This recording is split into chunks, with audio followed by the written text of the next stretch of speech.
The harsh scent of ozone and damp concrete filled my nostrils as I sprinted down the worn stairs of the 42nd Street station. Behind me, heavy footsteps echoed against the tiled walls, a chaotic rhythm that matched the frantic pounding of my own heart. I didn't dare look back. I knew who was chasing me. I knew the cold, furious blue eyes that were burning into my back, the hands that had left bruises on my arms just days ago. Brandon wasn't letting me go. He never let anything go. It was past midnight, and the station was eerily quiet, a stark contrast to the daytime chaos of Times Square above. The usual sea of tourists and commuters had thinned to a few scattered souls. A man sleeping on a bench, a couple arguing in hushed tones near the turnstiles, and a solitary figure in a dark suit standing far down the platform. I fumbled with my Metro card, my hands shaking so violently I dropped it twice before finally swiping it through. The beep of the turnstile sounded like a gunshot in the empty station. I pushed through, stumbling onto the platform just as I heard Brandon's voice boom from the stairwell. "Megan, you can't just walk away from me." His voice was a mix of rage and that terrifying, manipulative calm he used to control me for 2 years. I moved faster, my sneakers squeaking on the grimy floor, scanning for an exit, a police officer, anyone. But the platform was desolate. The digital sign overhead flickered, promising a train in 2 minutes. 2 minutes might as well have been 2 years. I retreated toward the far end of the platform, away from the entrance, trying to put as much distance between us as possible. I wasn't just running from a bad breakup. I was running from a man who had systematically dismantled my life, isolating me from my family in Oregon, convincing my friends I was unstable, and making me doubt my own sanity. 6 months ago, I had finally found the courage to leave. I thought I was free. But tonight, after a double shift at the hospital, he was there waiting by the staff exit, smiling like nothing had happened, holding flowers that looked more like a threat than a gift. "Don't make a scene, Meg," Brandon hissed, emerging onto the platform. He spotted me instantly, his expression darkening. He walked toward me with purpose, ignoring the few other people around. "We just need to talk." "Why are you being so difficult?" "Stay away from me, Brandon," I warned, my voice trembling despite my best efforts to sound strong. I backed up until my heels were inches from the yellow safety strip. The dark tunnel gaped behind me, a black maw waiting to swallow the light. "I have a restraining order." "You're not supposed to be within 500 feet of me." He laughed, a sharp, dismissive sound. "A piece of paper? You think that stops me?" "I love you, Megan. I'm trying to save us." He lunged before I could react. His hand clamped around my upper arm, fingers digging into the tender flesh where a bruise from his last affectionate grip was still fading. I cried out, trying to wrench free, but he was stronger, fueled by an obsessive adrenaline that terrified me. "Let go of me," I screamed, hoping to attract attention. The sleeping man on the bench didn't stir. The arguing couple had disappeared. "Stop it," Brandon growled, yanking me closer. "You're hysterical. You need me to take care of you. You can't function on your own. Look at you, a mess." I said let go. I swung my heavy tote bag, hitting him squarely in the chest. It wasn't enough to hurt him, but it was enough to surprise him. He stumbled back a step, his grip loosening just enough for me to tear my arm away. But the momentum was wrong. The platform was slick from the humidity and spilled drinks. Brandon, off balance and furious, lashed out, shoving me hard. "You ungrateful The shove sent me stumbling backward. My feet tangled. The world tilted violently. One moment I was standing on the concrete. The next, I was falling into the void. I hit the tracks hard. Pain exploded in my knee and shoulder, knocking the wind out of me. The steel rail bit into my side, cold and unforgiving. For a second, I just lay there, stunned, staring up at the dirty, fluorescent lights of the station ceiling and Brandon's horrified face peering over the edge. Then the ground began to vibrate. A low rumble echoed from the tunnel, growing louder with every heartbeat. 2 bright lights pierced the darkness, rounding the curve in the distance. The train. It was coming. "Oh my God," Brandon whispered, his face pale.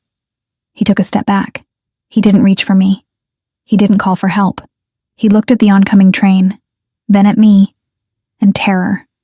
Selfish, pure terror filled his eyes. He turned and ran. I tried to scramble up, but my knee buckled. Panic seized my throat, choking me. The roar of the train was deafening now, the screech of metal on metal filling the air. I was going to die here, in a dirty subway tunnel, alone, because of a man who claimed to love me. Suddenly, a blur of motion dropped from the platform above. A dark figure landed on the tracks beside me with heavy, controlled impact. I barely had time to register the expensive suit, the flash of a gold watch, before strong hands grabbed me. "Move!" a deep voice commanded, cutting through the noise of the approaching train. He didn't ask. He didn't hesitate. He hauled me up as if I weighed nothing, his grip firm and assured. The train horn blasted, a deafening scream that vibrated in my bones. The lights were blinding now, illuminating the dust motes in the air, the grime on the walls, and the intense focus in the stranger's dark eyes. He didn't try to climb back up the platform. There wasn't time. Instead, he shoved me into the narrow crawl space beneath the platform overhang, a recessed alcove designed for maintenance workers, or desperate survivors. He threw his body over mine, shielding me, pressing me against the cold, damp concrete wall. The train roared past inches from us. The wind generated by its speed whipped at my hair and clothes, a violent, hot gust that smelled of sparks and burning rubber. The noise was a physical assault, drowning out every thought, every fear. I squeezed my eyes shut, burying my face in the stranger's chest. He smelled of cedarwood, expensive cologne, and something metallic. Gunpowder. His heart beat steadily against my ear, a calm, rhythmic thud that completely contradicted the chaos around us. It felt like an eternity, but it was probably less than 30 seconds before the train screeched to a halt at the station, blocking us from view but safe from its wheels. The stranger didn't move immediately. He held me there, his body a protective cage, waiting until the mechanical hiss of the doors opening signaled that the train was stationary. "Are you hurt?" he asked. His voice was low, rough like gravel, but devoid of the panic I felt. I pulled back slightly, looking up at him in the dim light of the alcove. He was striking. Sharp jawline, hair as dark as the tunnel around us, and eyes that seemed to absorb the limited light. He didn't look like a commuter. He didn't look like a cop. He looked dangerous, but right now, he was the only thing keeping me tethered to reality. "My knee," I managed to whisper, my voice cracking. I think I twisted it." He nodded once, efficiently assessing the situation. "We need to get out of here before the police swarm the place. Can you stand?" "I don't know," I said honestly. Why did you do that? You could have died." "But I didn't," he replied simply. He shifted, checking the gap between the train and the platform edge. "And neither did you. Now hold on to me." He helped me maneuver out of the alcove. The train was stopped. Passengers were disembarking above, oblivious to the near-death drama that had just played out beneath their feet. We moved toward the rear of the train where the gap was wider. He lifted me effortlessly onto the platform, then vaulted up after me with a grace that spoke of immense physical strength. Chaos was starting to ripple through the station. Someone had seen me fall. People were shouting, pointing toward the tracks further up. "He pushed her!" a woman screamed from somewhere near the stairs. "I saw a man running."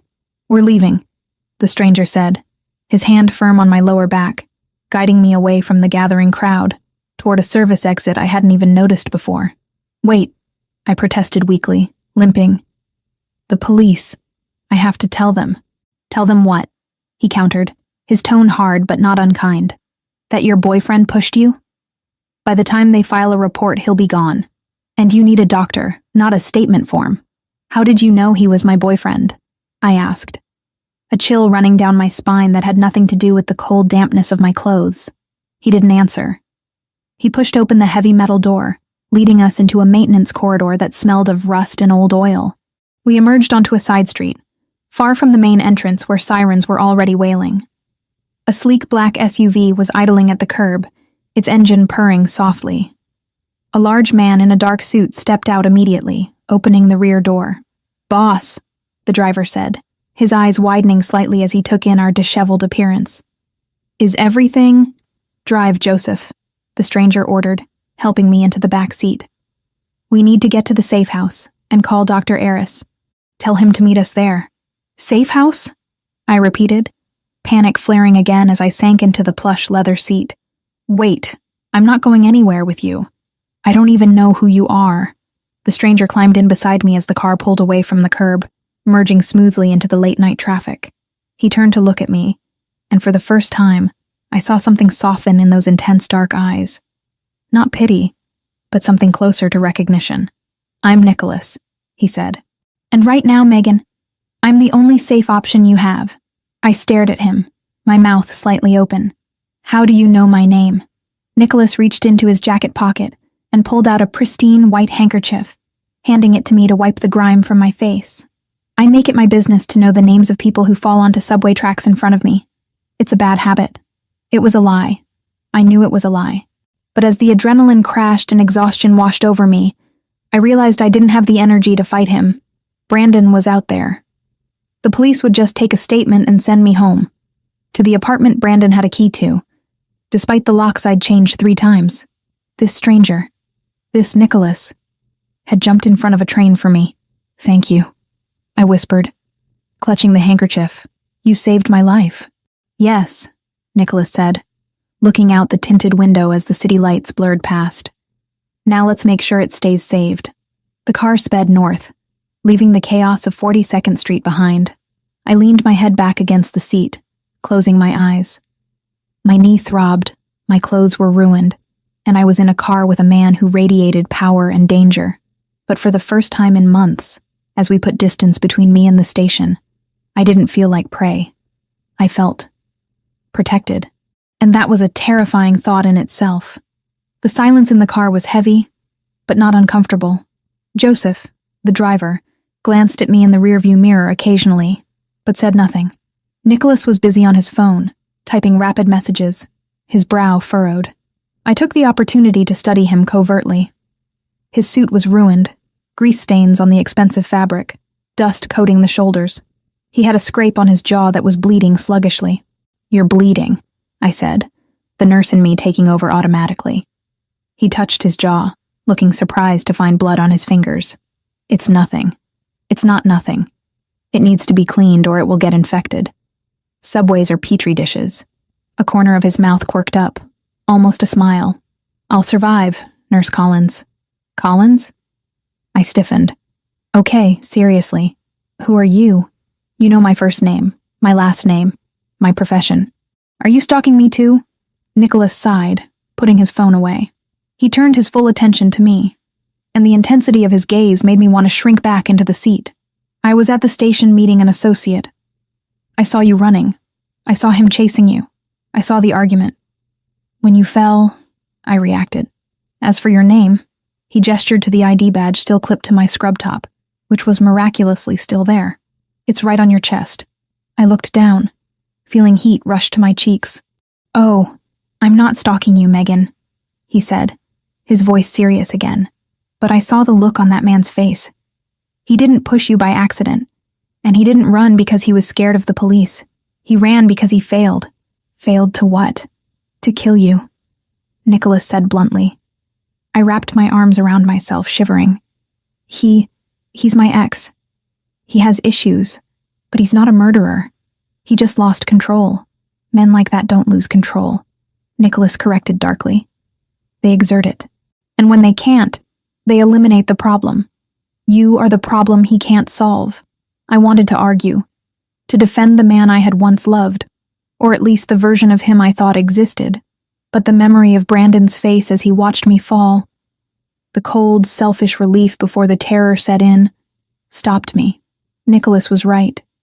Brandon had looked at me on those tracks and made a choice not to help. Where are we going? I asked, changing the subject. A place where he can't find you, Nicholas said. You can stay there tonight. Tomorrow we'll decide what to do. I have a shift tomorrow afternoon, I said automatically. I can't miss work. You just fell onto a subway track, Nicholas pointed out dryly. I think you can call in sick.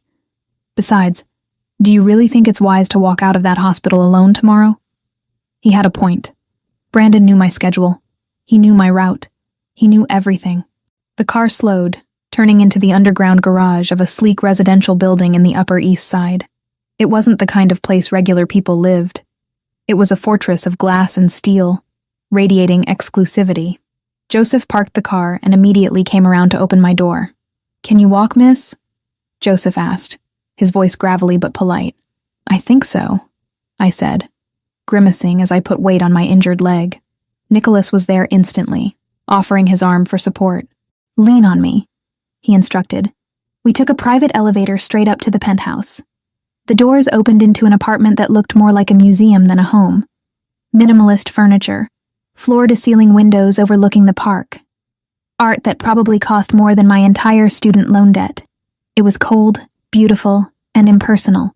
"Joseph, get the first aid kit and some ice," Nicholas ordered, guiding me to a massive gray sofa. "And call the doctor again. Tell him 10 minutes. "Yes, boss," Joseph said, disappearing into another room. Boss. The word hung in the air. People didn't call their employers boss in that tone unless they were in a very specific line of work. I looked at Nicholas, really looked at him, the authority he wore like a second skin, the quick violence of his rescue, the shadowed, guarded nature of his movements. "You're not a businessman, are you?" I asked quietly. Nicholas poured a glass of water from a crystal pitcher and handed it to me. "I am. I just operate in markets that require assertiveness. Mafia." The word slipped out before I could stop it. He paused, glass halfway to his own lips. He didn't deny it. He didn't laugh. He just looked at me with that unreadable expression. "Does it matter right now?" "It might," I said, my hand tightening around the glass. "If I traded one dangerous man for another." Nicholas set his glass down with a deliberate clink. He leaned forward, bracing his hands on his knees, bringing his face level with mine. "Let me be clear, Megan. I am a dangerous man. I have done things that would make your nightmares seem pleasant, but I do not hurt women, and I do not push people onto train tracks. You are safe here, safer than anywhere else in this city." There was a conviction in his voice that made my breath catch. I searched his eyes for any sign of deception, but all I found was a steely resolve. "Okay," I whispered, surprising myself. "Okay." Joseph returned with a medical kit and a bag of ice. Nicholas took them, kneeling on the floor in front of me. He rolled up the damp pant leg of my scrubs with surprisingly gentle hands. My knee was swollen and bruising rapidly, an ugly purple welt forming against the pale skin. "This is going to be painful tomorrow," he murmured, applying the ice. I hissed at the cold contact. "Sorry. It's fine," I said through gritted teeth. "I'm a nurse, remember? I know the drill." He looked up at me, his dark eyes searching my face. "You're taking this remarkably well. Most people would be hysterical. I'm hysterical on the inside," I admitted. "On the outside, I'm just tired. I've been running for so long, Nicholas. I'm just really tired." "Then rest," he said softly. "You don't have to run tonight." For the first time in 2 years, I believed it. As I sat there in the penthouse of a mafia boss, ice on my knee and the city lights twinkling below, I felt a strange sense of calm settle over me. I didn't know what tomorrow would bring. I didn't know what Nicholas Versiani wanted from me, or why he had risked his life to save a stranger. But I knew one thing. Brandon Foster hadn't won tonight. And with this man standing between us, maybe, just maybe, he never would again. Nicholas Versiani was not a man who waited for answers. He was a man who orchestrated them. The moment he had finished wrapping my knee with the precision of someone who had seen far worse injuries than a tumble onto subway tracks, he had disappeared into the hallway of the penthouse, his voice low and urgent as he spoke rapid-fire Italian into his phone. I was left alone on the expansive gray sofa, clutching the rapidly warming ice pack to my throbbing knee, the silence of the apartment pressing in on me. It wasn't a peaceful silence. It was heavy, charged with the kinetic energy of a place where decisions were made that altered lives. My clothes, scrubs damp with tunnel water and grime, felt like a second skin I desperately needed to shed. I looked around the room, taking in details I had been too shell-shocked to process minutes ago. No personal photos, no clutter. The art on the walls was abstract, violent slashes of red and black that seemed to vibrate with restrained aggression. It was a fortress, not a home, and I was currently the guest of honor, or perhaps the prisoner of circumstance. The sound of the front door opening made me jump, my pulse spiking instantly. I braced myself, half expecting Brandon to somehow burst through, defying logic and geography. But it wasn't my ex. A short, balding man with a leather doctor's bag bustled in, followed closely by Joseph, the driver who looked like he could bench press a small car. "Dr. Eris," Nicholas announced, stepping back into the room from the shadows where he had been watching. "Thank you for coming so quickly." "For you, Nicholas?" "Always." The doctor didn't look at me at first. His eyes scanned Nicholas, lingering on the dried blood on his jaw. "You're hurt. Not me," Nicholas said, gesturing toward the sofa. "Her." Dr. Eris turned, his professional gaze sweeping over me. He wasn't intimidated by the surroundings or the man commanding them. He moved with the efficient brusqueness of someone who had treated gunshot wounds in back rooms as often as he treated flu in clinics. "Let's see the damage. I'm Dr. Eris. You are?" "Megan," I said, my voice steadier than I felt. "Megan Collins. I'm a nurse." "A nurse," Dr. Eris repeated, a flicker of surprise crossing his face as he knelt beside me. He gently removed the ice pack. "Then you know the drill." "Range of motion, pain level. 6 out of 10, I replied automatically. "Flexion is limited. I think it's just a severe contusion, maybe a strain. Ligaments feel intact, but I haven't tried to stand on it fully since the station." He nodded, probing the swollen joint with skilled fingers. I winced, but didn't pull away. "You're lucky. No crepitus. Swelling is significant, but the patella is stable. You'll need rest, elevation, and anti-inflammatories. I can give you a stronger analgesic if you need it." "I need to be clear-headed," I said quickly. "Just ibuprofen is fine." Nicholas, who had been leaning against the far wall with his arms crossed, spoke up. "Check her shoulder and her side. She hit the rail hard." I looked at him, surprised he had noticed the wince I tried to hide when I shifted. He was watching everything, cataloging every micro-expression. It was unnerving. It was also protective. Dr. Eris moved efficiently, checking my shoulder, bruised, not dislocated, and my ribs, tender, likely bruised, but expanding symmetrically. When he was finished, he stood and snapped his bag shut. "She's been through a trauma, Nicholas. Physical and psychological. She needs sleep, not interrogation. She'll get rest," Nicholas promised, walking the doctor to the door. They exchanged a few words in hushed tones. I caught "police" and "quiet" before the doctor left. When Nicholas returned, the atmosphere in the room shifted. The medical emergency was over. The reality of the situation was settling in. He walked over to a sleek sideboard and poured 2 glasses of amber liquid. He held one out to me. "I don't drink," I said. "Not after tonight." He nodded, setting the glass down and taking a sip from his own. "Suit yourself. We need to talk about what happens next." "I go home," I said, though the words sounded hollow even to me. "I go home, I call the police, I file another report that they'll file away until he actually hurts me." "He already actually hurt you," Nicholas corrected, his voice devoid of sympathy but full of cold fact. "He pushed you in front of a train, Megan. That is not hurting. That is attempted murder. If you go home tonight, he will finish the job. He knows where you live, doesn't he?" I looked down at my hands, clenched in my lap. "Yes. He has a key. I changed the locks, but he always finds a way." "Exactly. So going home is suicide."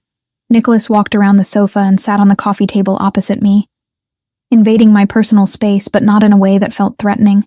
It felt like he was trying to force me to see reality. "You stay here. Tonight. Tomorrow. We figure out a long-term solution." "Why?" I asked, finally looking him in the eye, the question that had been burning in my throat since he pulled me from the tracks. "Why are you doing this? You don't know me. I'm nobody. I'm just a nurse who made a bad choice in men 2 years ago. You risked your life for me.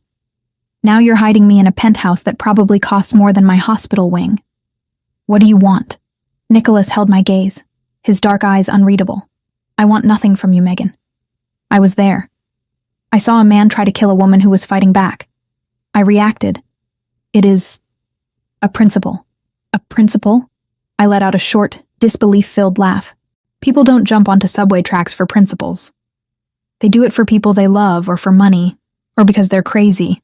Perhaps I am crazy," he said, a ghost of a smile touching his lips. Or perhaps I simply despise men who prey on the vulnerable. Whatever the reason, you are here now, and I am responsible for you. Responsible? I bristled. I'm not a stray cat you picked up. I have a job. Well, I don't have much of a life right now thanks to Brandon, but it's mine. Is it? Nicholas challenged gently, because from where I sat, it looked like your life was about to be ended by someone else's choice. I gave it back to you. What you do with it is your business. But tonight, my business is keeping you breathing. I opened my mouth to argue, to assert my independence, but the exhaustion hit me like a physical blow. He was right. I had no safe place to go. My bank account was drained from moving 3 times in 6 months. My friends had drifted away, tired of the drama Brandon created. I was alone, except for this stranger. Thank you, I said quietly, the fight draining out of me. Thank you. I don't know how to repay you. Stay alive, Nicholas said, standing up. That is payment enough. He turned to Joseph, who had been a silent sentinel by the door. Show her to the guest suite. Get her whatever she needs. Clothes, food. And Joseph? No one knows she is here. No one. Understood, boss, Joseph said with a nod. Nicholas looked at me one last time, his expression unreadable again. Sleep, Megan.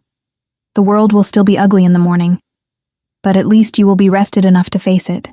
With that, he turned and walked down the hall, disappearing into the shadows of his fortress. The guest suite was larger than my entire apartment. The bed was a cloud of white linens, the bathroom a spa of marble and glass.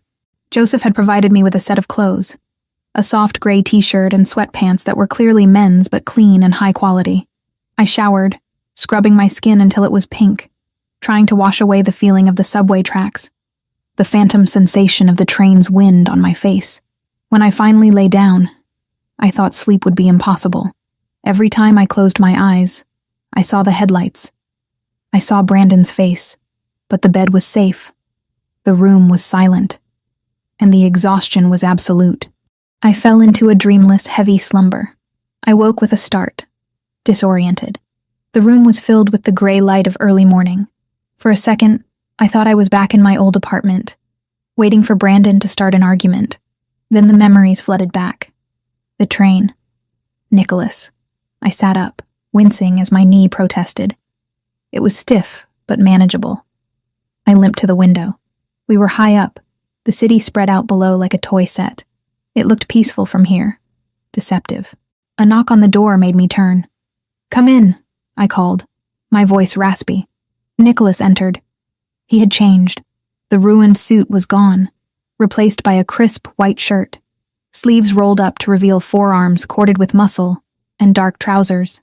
He looked fresh, alert, as if he hadn't spent the night saving strangers. He held a tablet in one hand and a cup of coffee in the other. Coffee, he said, extending the cup. Black. I didn't know how you take it. Black is perfect, I said, accepting it greedily. The warmth seeped into my cold fingers. Thank you. How is the knee? Stiff, colorful, but functional. Good. He tapped the tablet screen. Because we have work to do. I didn't just sit around while you slept. Joseph and I have been busy. I felt a knot form in my stomach. Busy doing what? Identifying your problem, Nicholas said grimly. I saw him push you, Megan. I saw him run. But in the chaos, I didn't get a clear look at his face, and neither did the cameras at that angle. However, he swiped the screen and held it out to me. It was a grainy still from a security camera at the turnstile entrance. It was Brandon. Unmistakable. The slope of his shoulders, the way he held his head. That's him, I whispered, touching the screen. Brandon Foster. Joseph ran facial recognition. Nicholas continued. Brandon Foster. 30 years old. Accountant. No criminal record. Officially. He's careful, I said bitterly. He knows exactly how far to push without leaving a mark that sticks. He gaslights. He manipulates. The restraining order was the first time I actually got a judge to listen, and look how well that worked. We found something else, Nicholas said, taking the tablet back. His voice dropped an octave, becoming serious in a way that made the air in the room feel thinner. Brandon isn't just an abusive ex-boyfriend with an anger problem. He's an accountant who freelances for very specific clients. I stared at him. What do you mean? He does taxes for small businesses. He does laundering for the O'Sullivan family, Nicholas said. The name meant nothing to me. Who are the O'Sullivans? A low-level Irish syndicate operating out of Hell's Kitchen, Nicholas explained, his lip curling slightly in disdain. They deal in protection rackets, some drugs, mostly moving dirty money. They are messy, disorganized, but dangerous because they are desperate. My mind reeled. Brandon? Involved with the mob? That's impossible. He's boring. He complains about the price of kale. He watches reality TV. The banality of evil, Nicholas murmured. He cooks their books, Megan. Which means he knows where their money is. Which means he is valuable to them. And it explains why he felt bold enough to attack you in public. He has protection. Protection? I repeated, the word tasting like ash. So, the police won't touch him? The police might, Nicholas said. But if he is arrested, the O'Sullivans will bail him out. They will provide lawyers. They will make witnesses disappear or recant. You are the only witness to the attempted murder, Megan. The only one who can point the finger and say, he pushed me. I understood then. The gravity of it settled on my shoulders like a lead weight. So I'm a target. Not just because he's obsessed with me, but because I'm a liability to his bosses. Exactly. Nicholas walked over to the window, looking out at the city he clearly regarded as his chessboard. If you go to the police now, without solid proof beyond your word, he will walk. And then he will come for you, with the O'Sullivans behind him. You cannot go back to your apartment. You cannot go back to your life as it was yesterday. Panic flared, hot and sharp. So what? I just disappear? I have a career. I have patience. I can't just vanish. You don't have to vanish. Nicholas turned back to me. But you have to move, strategically. You need a place that is secure, unlisted, and under my watch. Your watch, I said, skepticism creeping into my voice. Why would you protect me from a mob family? If you're what you say you are, isn't that getting involved in a war you don't need? Nicholas smiled, a cold, predatory expression that didn't reach his eyes. The O'Sullivans are not a war, Megan.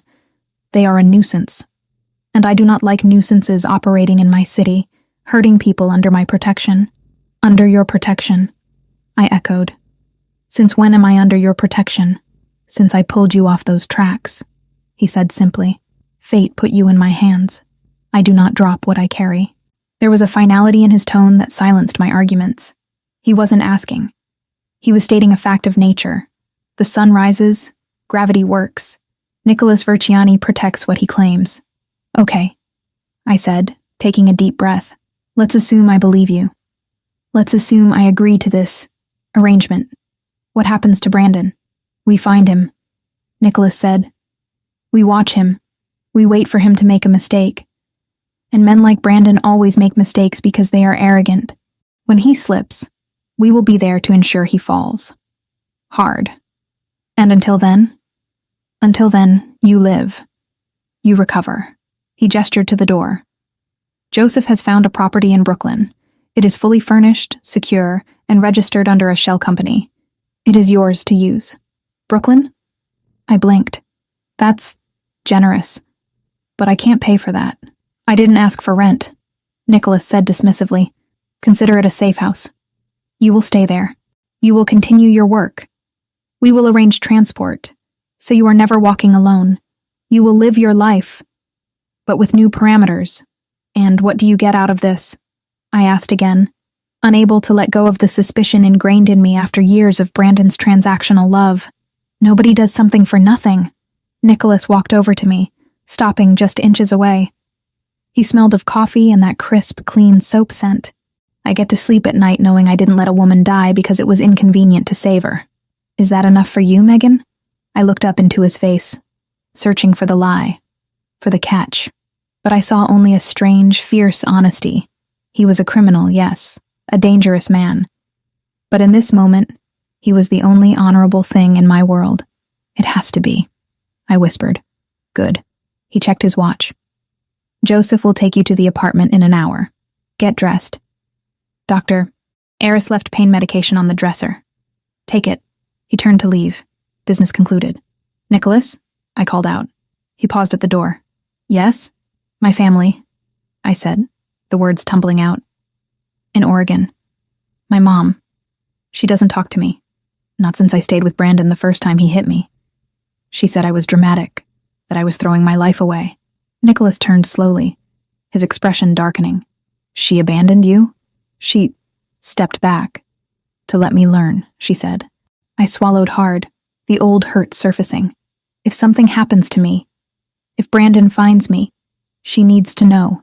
Just that I tried to leave. Nicholas looked at me for a long moment, and for the first time I saw something like anger in his eyes.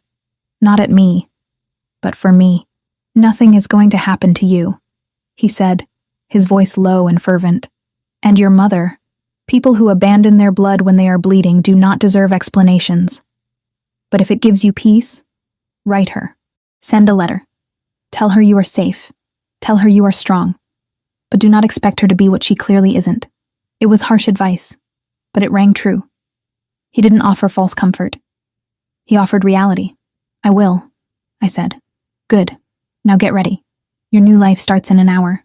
He left the room, leaving me standing in the pool of morning light. I looked at my reflection in the window. Pale, bruised, hair messy.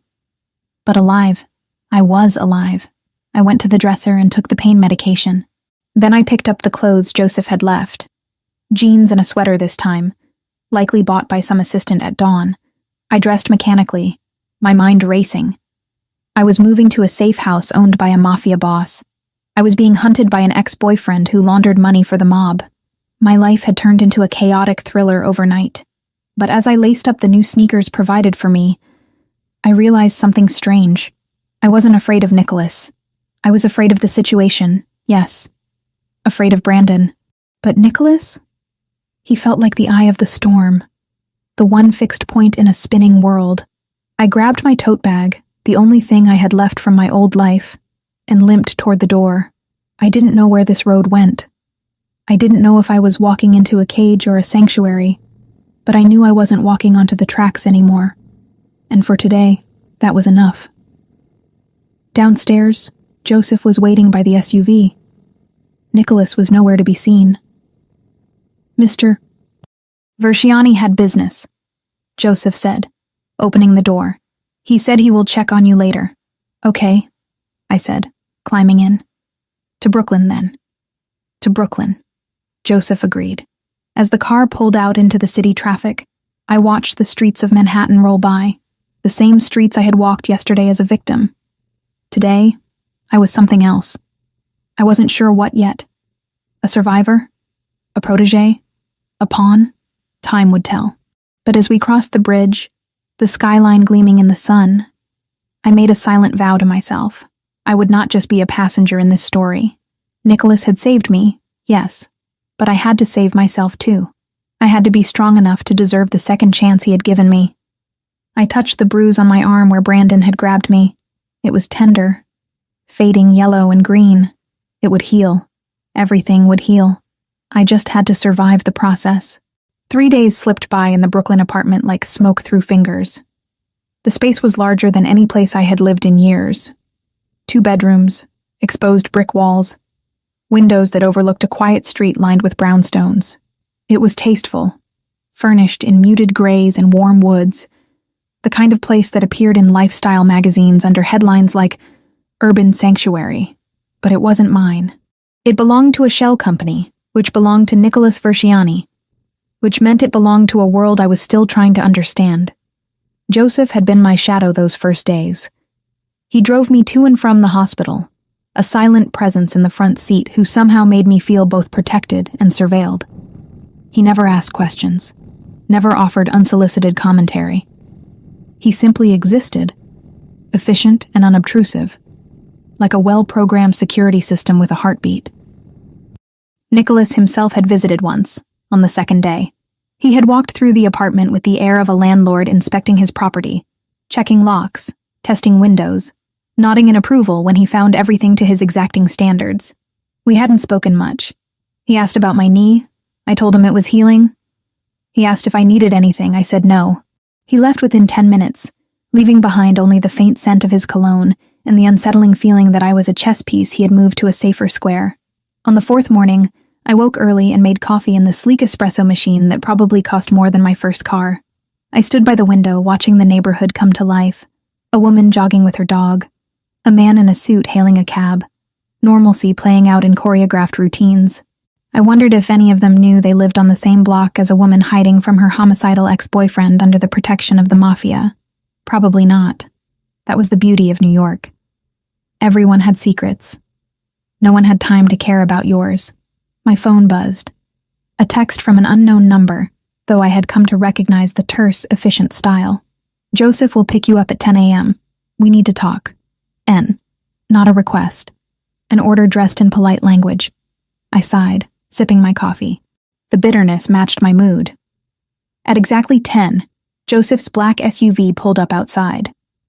I grabbed my jacket, a new one, along with an entire wardrobe that had mysteriously appeared in the closet yesterday. All in my size, all tasteful and expensive, and headed downstairs. "Morning, Miss Collins," Joseph greeted, opening the door.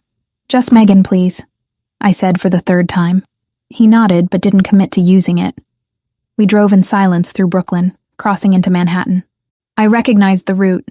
We were heading back to the Upper East Side, back to Nicholas's penthouse.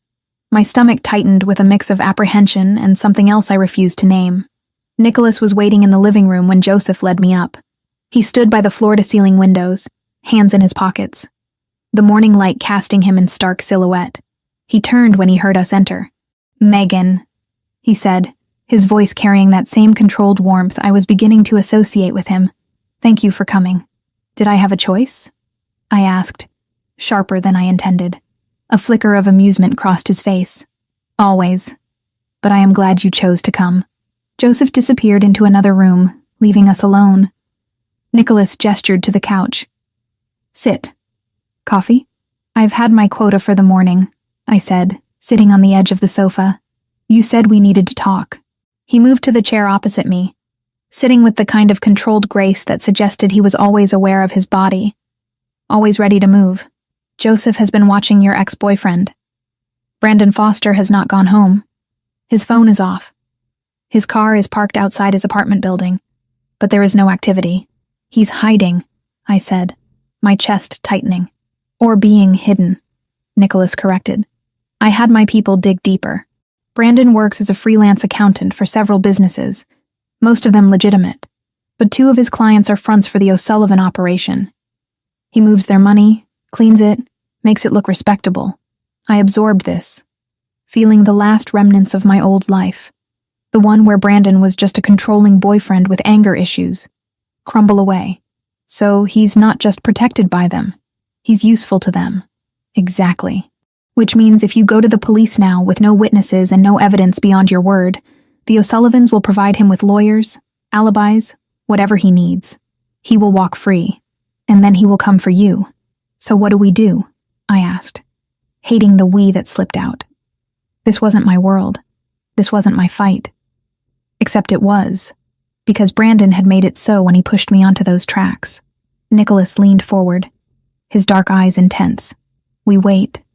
We watch. Men like Brandon, they are arrogant. They make mistakes. And when he does, we will be ready. Ready to do what? To ensure he never threatens you again. There was a finality in his tone that should have frightened me. Instead, I felt a grim satisfaction. I was tired of being afraid, tired of looking over my shoulder. If Nicholas Versiani wanted to end this, I wouldn't stand in his way. "Okay," I said simply. Nicholas studied me, as if seeing something new. "You are not what I expected, Megan Collins." "What did you expect?" Tears, panic, more questions about why I am helping you. "I'm a nurse in a Manhattan ER," I said. "I've seen people die on gurneys because someone they loved put them there. I've held the hands of women who swore they fell down the stairs one too many times. I know what men like Brandon do when they don't get stopped. So if you're offering to stop him, I'm not going to waste time asking why. I'm going to say thank you and let you work." Something shifted in Nicholas's expression. Respect, maybe, or recognition of a kindred pragmatism. There is something else. he said, pulling a tablet from the side table. He swiped the screen and handed it to me. Your hospital received a call yesterday. A man claiming to be your brother, asking about your shift schedule. Ice flooded my veins. I don't have a brother. I know. The receptionist did not give him the information, but it confirms Brandon is looking for you. He knows you will go back to work eventually. So I'm trapped, I said, the frustration boiling over. I can't work. I can't live. I just hide here forever. Not forever, Nicholas said calmly. Just until we neutralize the threat. And how long will that take? As long as it takes. I stood, pacing to the window. The city stretched out below, indifferent and vast. I have patience, Nicholas. People depending on me. I can't just disappear. You are no good to them dead. I'm no good to them hiding either. I spun to face him. This is my life, my career. I worked too hard to let Brandon take that from me too. Nicholas stood as well, crossing the space between us in 2 strides. He was close enough that I had to tilt my head back to meet his eyes. Then what do you propose? Let me go back to work, I said. With security, Joseph or someone. I'll be careful. I'll stay in public areas. But I need to work. I need to feel like I'm still me. Nicholas considered this, his jaw tight. It is a risk. Everything is a risk, I countered. But I'm taking this one. With or without your permission. For a long moment we stood there, locked in a silent battle of wills. Then slowly, Nicholas nodded. You return to work. But Joseph accompanies you. Always. And you do not deviate from the route we establish. No stopping for coffee, no walking home alone, no improvisation. Agreed. And you tell no one about Brandon, about the O'Sullivans, about me. As far as your colleagues know, you had a bad fall and needed a few days off. Agreed. Nicholas extended his hand. I took it, his grip firm and warm. Then we have an understanding. We do, I said. He didn't release my hand immediately. His thumb brushed across my knuckles, a brief, almost unconscious gesture. Then he stepped back, breaking the moment. Joseph will take you back. You start your next shift tomorrow. He will be outside the entire time. Thank you, Nicholas. He turned away, dismissing me. Do not thank me yet, Megan. This is far from over. I left the penthouse with a strange mix of emotions swirling in my chest. Relief that I could return to work. Fear of what Brandon might do next. And something else. Something warm and unsettling. Connected to the man who had saved me and was now orchestrating my life with the precision of a general moving troops. That evening, back in the Brooklyn apartment, I did something I hadn't done in years. I pulled out a piece of paper and wrote a letter. Not an email, not a text. A real handwritten letter. Dear Mom, I began, my pen hovering over the page. What did I say to a woman who had abandoned me when I needed her most? Who had chosen comfort over conflict? Who had looked at her daughter's bruises and called them drama? I wrote anyway. I told her I was safe. I told her I had left Brandon, that I was starting over. I didn't tell her about the subway, about Nicholas, about the Mafia and the danger still circling me like sharks. I just told her I was trying, that I was stronger than she thought. I signed it, sealed it in an envelope, and left it on the kitchen counter. Tomorrow, I would mail it. Not because I expected a response, but because Nicholas had been right. I needed to close that door on my own terms, not have it slammed in my face. That night, I dreamed of trains and dark eyes and the feeling of falling with no ground in sight. The Brooklyn apartment became my gilded cage, albeit one with high ceilings and exposed brick. 2 weeks had passed since I moved in, 2 weeks of a routine that felt both borrowed and fragile. My life, which had once been a chaotic scramble of ER shifts and dodging Brandon's moods, was now ordered with military precision. I woke up at 6 a.m. I made coffee. I dressed in the clothes Nicholas had provided, understated, expensive, nothing like the scrubs and worn-out jeans I was used to. At 7 a.m., Joseph was downstairs in the black SUV. We drove to the hospital. I worked my 12-hour shift, trying to ignore the way my colleagues looked at me, the whispers of bad fall and lucky to be alive trailing in my wake. They didn't know the half of it. Every time I walked through the ER doors, Joseph was there. He didn't hover, didn't loom, but he was always within sight. A dark suit and a sea of blue scrubs and white coats. He became part of the scenery, like the vending machines or the flickering fluorescent light in Bay 4. When I went for lunch, he was at a corner table. When I left at night, the SUV was idling at the curb before I even stepped onto the sidewalk.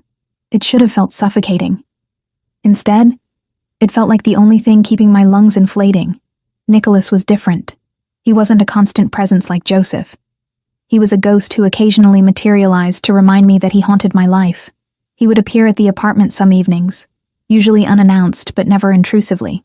He would bring dinner, take out from places I couldn't afford, or sometimes ingredients that he would cook himself with a surprising, practiced competence.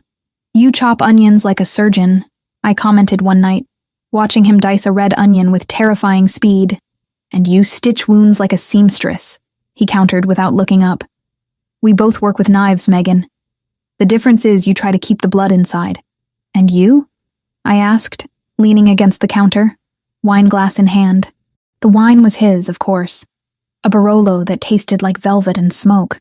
He paused, the knife hovering over the cutting board. He looked at me, his dark eyes catching the warm light of the kitchen pendant. I try to spill it only when necessary. It was moments like this that made me realize how dangerous the game I was playing truly was. Not because of Brandon, or the O'Sullivans, or the vague threat of enemies that Nicholas alluded to, but because I was starting to get used to this. To him. I was starting to look forward to the sound of the key in the lock.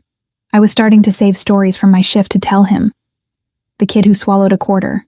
The tourist who tripped over a pigeon. I was starting to see the man beneath the myth he had carefully constructed. He told me about his childhood in Italy, about the olive groves his grandfather tended, about the smell of rain on hot stone. He didn't talk about how he ended up in New York running a criminal empire, and I didn't ask. We had an unspoken agreement. We traded safe truths. I told him about nursing school, about my dream of joining Doctors Without Borders. He listened with an intensity that made me feel like the most interesting person in the world. "Why haven't you gone?" he asked one evening, as we sat on the sofa eating risotto. "To join them, the doctors. Life," I shrugged. "Student loans."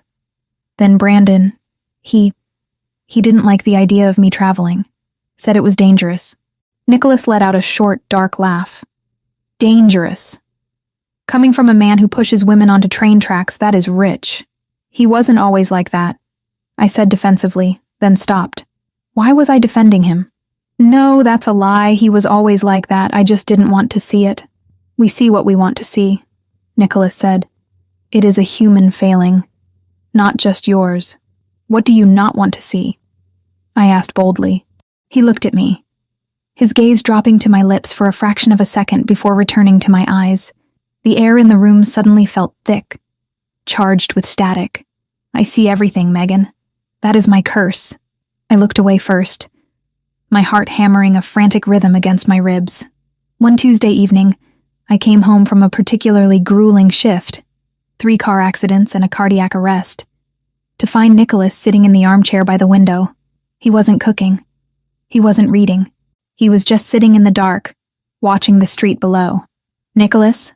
I flipped the switch, bathing the room in soft light. He turned, and I saw the tension radiating off him in waves. His jaw was set, his shoulders tight under his suit jacket. He looked like a coiled spring. What's wrong? I asked, dropping my bag and moving toward him. Is it Brandon? No, he said, his voice rough. Brandon is quiet. Too quiet.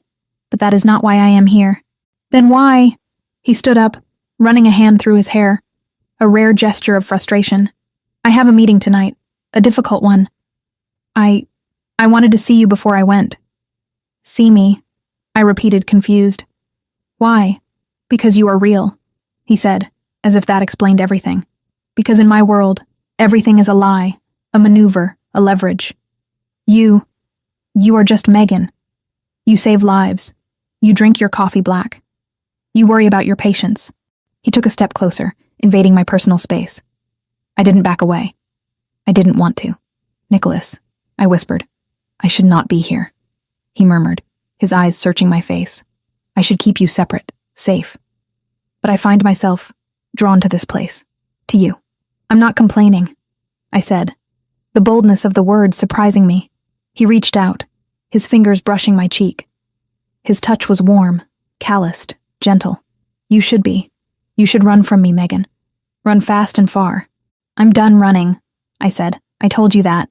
He stared at me for a long moment, a war playing out behind his eyes. Then slowly, deliberately, he leaned in.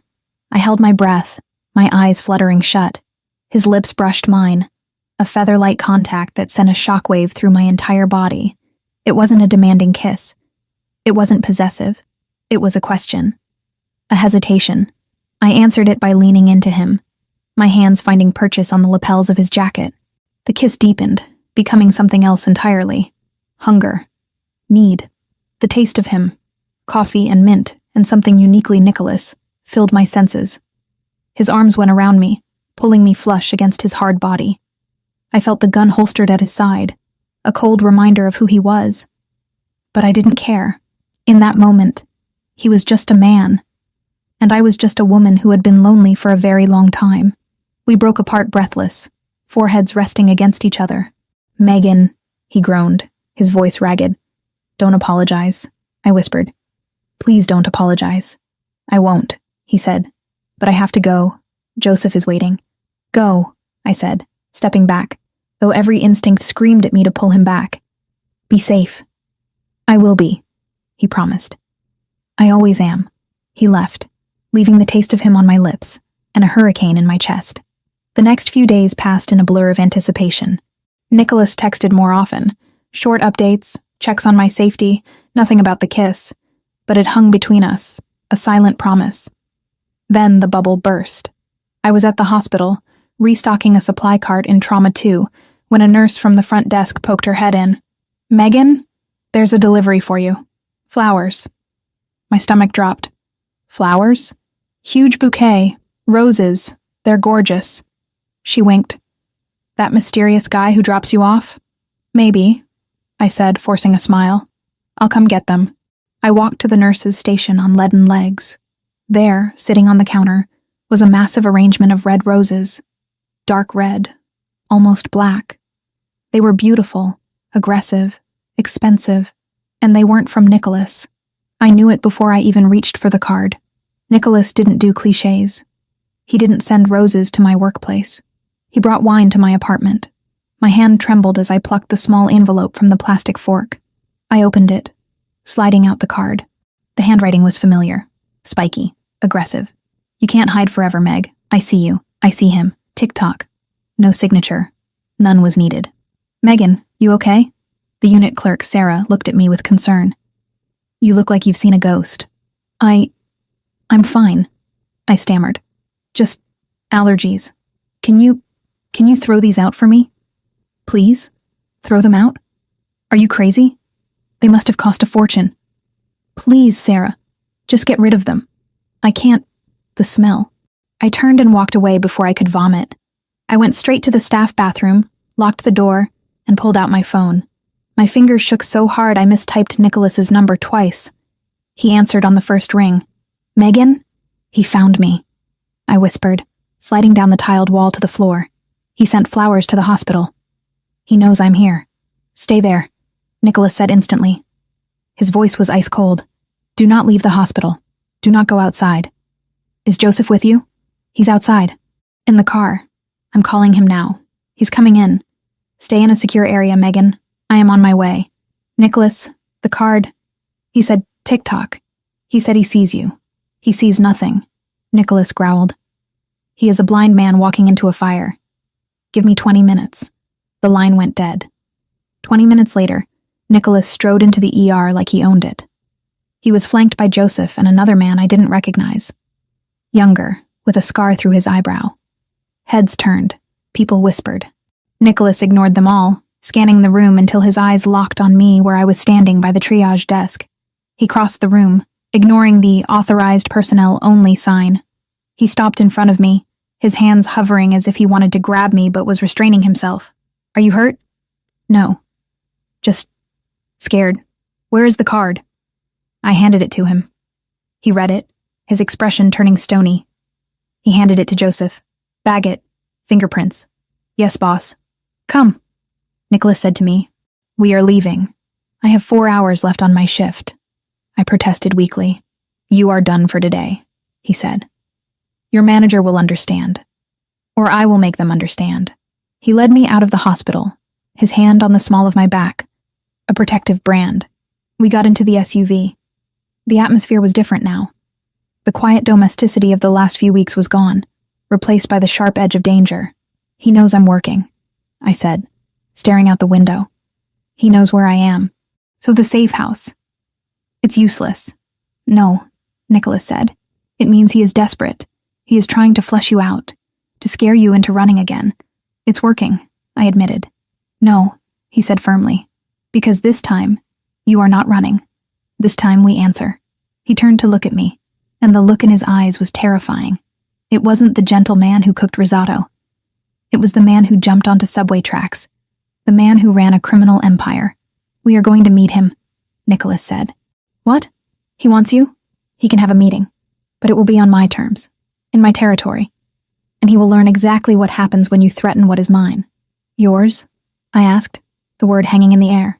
"Yes," Nicholas said, and this time he didn't look away. "Mine." The drive back to Brooklyn was silent, but it wasn't peaceful. It was the silence before a storm. Brandon had pushed. Now, Nicholas was going to push back, and I was the prize in the middle of the board. But as I looked at Nicholas's profile, hard, determined, lethal, I realized something. I wasn't a pawn. I was the queen, and the king was ready to burn the whole board to keep me safe. "Nicholas," I said softly. "Be careful." He glanced at me, and for a second the mask slipped. "For you, Megan, I will be careful. But for him, I will be a nightmare." We arrived at the apartment. Nicholas walked me up, checking every corner again. "Joseph stays at the door tonight," he said. "I have to go prepare." "Prepare for what?" "For the end of Brandon Foster." He turned to leave, but I caught his hand. "Come back," I whispered. "Promise me you'll come back." He squeezed my hand, bringing it to his lips for a brief, hard kiss. "I always come back." He left, and I was alone in the safe house that suddenly felt very fragile. I looked at the empty vase on the counter where I usually put flowers. I thought of the black roses in the hospital trash. Tick-tock. The game was on. And for the first time in my life, I wasn't just a player. I was the reason for the game, and I had to trust that Nicholas knew how to win, because if he lost, there would be no coming back for either of us. The black roses arrived on a Wednesday. By Friday, Brandon Foster was a dead man walking, even if he didn't know it yet. Nicholas had disappeared into his world of shadows and violence immediately after the flowers. Joseph became my constant shadow. No longer subtle. He was in the apartment, outside my bedroom door at night, in the hallway while I showered. It should have felt intrusive. Instead, it felt like the walls of a fortress closing in around me. "Where is he?" I asked Joseph on the third morning, as I poured coffee with shaking hands. Joseph, who rarely spoke unless spoken to, looked at me with something almost like sympathy. "He is arranging things, Miss Collins. It is better if you do not know the details." "I'm not a child," I snapped. "Brandon sent me those flowers. He threatened me. I have a right to know what's happening." "You have a right to safety," Joseph corrected gently. "Mr. Versiani is ensuring that. The how and the when are not for you to worry about. But I did worry. I worried that Nicholas would do something that would get him killed. I worried that this would escalate into a war I had inadvertently started. I worried that I was the catalyst for violence I couldn't control. On Friday evening, Nicholas finally returned. I heard the key in the lock, heard Joseph's low greeting, and then Nicholas was there in the doorway of the living room, where I sat pretending to read a book I hadn't absorbed a single word of. He looked different. Harder. The elegant businessman was gone, replaced by something colder, sharper. His suit was the same expensive cut, but there was tension in his shoulders, a coiled readiness in his posture. He had been doing things. Terrible things, probably. Things I shouldn't ask about. "Megan," he said, his voice rough. "Nicholas." I set the book down. "Are you okay?" A ghost of a smile touched his lips. "You ask if I am okay? After what he did to you?" "I'm asking because I care," I said, standing up. "You've been gone for 3 days. Joseph wouldn't tell me anything. I thought I thought maybe something had happened to you. Something flickered in his eyes. Surprise, maybe. Or warmth. Nothing happened to me, but much has happened around me. Brandon? I asked, my voice barely above a whisper. Brandon is going to meet with me, Nicholas said, moving into the room. He poured himself a drink from the sideboard, whiskey, neat, and downed it in one smooth motion. Tomorrow night. Neutral territory. A meeting? I felt cold dread pool in my stomach. Nicholas, he tried to kill me. You can't just meet with him like it's a business negotiation. That is exactly what it is, Nicholas said, turning to face me. Brandon works for the O'Sullivans. He is their asset. If I simply make him disappear, they will retaliate. It will be messy, public. People will get hurt, innocent people. So what? You're going to negotiate with him? Ask him nicely to leave me alone? No, Nicholas said, his voice dropping to something dark and final. I am going to give the O'Sullivans a choice. They give up Brandon. They walk away clean. Or they keep protecting him, and I dismantle their organization piece by piece until there is nothing left. I stared at him, my heart hammering. You can do that? I can do many things, Megan, he said quietly. Most of them you do not want to know about. And what if they choose to keep him? What if they decide you're bluffing? Nicholas set his glass down with a deliberate click. Then I will show them I am not a man who bluffs. The certainty in his voice should have terrified me. Instead, I felt a savage satisfaction. Brandon had pushed me onto those tracks. He had stalked me, threatened me, made my life a waking nightmare for 6 months. If Nicholas Versiani was about to rain hell down on him, I wasn't going to stop him. I want to be there, I said. Nicholas's eyes widened fractionally. Absolutely not. He sent me those flowers, Nicholas. He's doing this because of me. I have a right to face him. You have a right to safety. Nicholas echoed Joseph's words. Not revenge. It's not revenge, I said, moving closer to him. It's closure. I need to see him know that he lost. That I'm not his victim anymore. Nicholas studied me for a long moment, his dark eyes searching my face.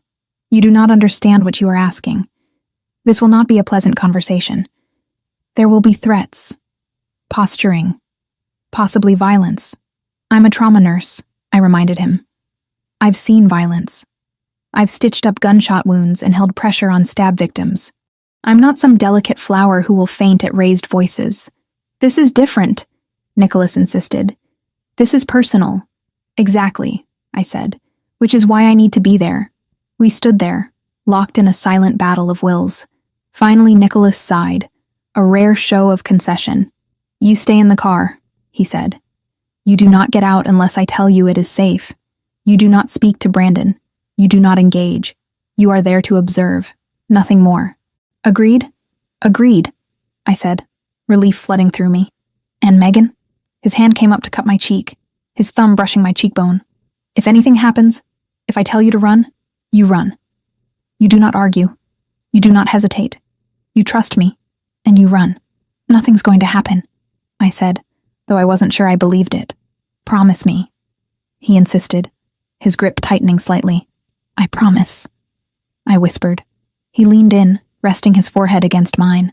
We stood like that for a moment, breathing the same air, the chaos of the world outside temporarily forgotten. Tomorrow night? This ends, he murmured. One way or another, one way or another, I echoed. He kissed me then, hard and desperate. A kiss that tasted like goodbye and hello all at once. When we broke apart, he was already pulling away, the mask of the crime lord sliding back into place. Joseph will stay with you tonight, he said, his voice businesslike again. I have preparations to make.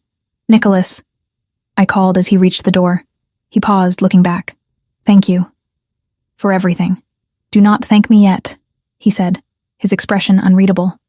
Wait until he is gone. Then you can thank me. He left, and I was alone with Joseph's silent presence in the hallway, and the weight of what was coming pressing down on my chest like a stone. The next day passed in agonizing slowness. I couldn't focus on anything. I tried to read, tried to watch television, tried to eat the food Joseph ordered for me.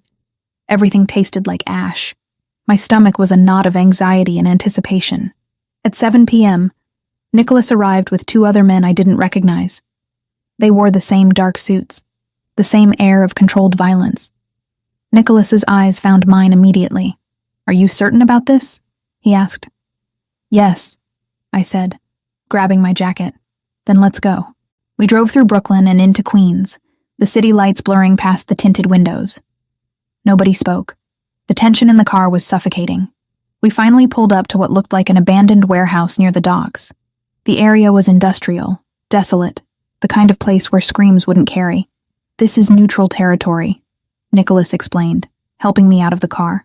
"The O'Sullivans suggested it. Neither side has claim here." 3 black sedans were already parked in front of the warehouse. Men in suits stood outside, smoking cigarettes, their eyes tracking our arrival with predatory interest. "You stay here," Nicholas said, opening the car door for me but not letting me step out. "Joseph and Luca will be with you. If anything goes wrong, they drive you away immediately." "Okay," I said, though my heart was racing. Nicholas reached into his jacket and pulled out a small phone. "If I do not come out in 30 minutes, you call this number. Do you understand?" I took the phone with numb fingers. "Nicholas." 30 minutes, Megan," he repeated. "Then you leave. Promise me." "I promise." He kissed my forehead quickly, then turned and walked toward the warehouse entrance. The men waiting there parted for him, but not without tension. I watched until he disappeared inside, then sank back into the seat. Joseph turned in the driver's seat to look at me. "He will be fine, Miss Collins. Mr. Versiani has been doing this for a very long time." "That doesn't make it easier," I muttered, staring at the warehouse door. Minutes ticked by like hours.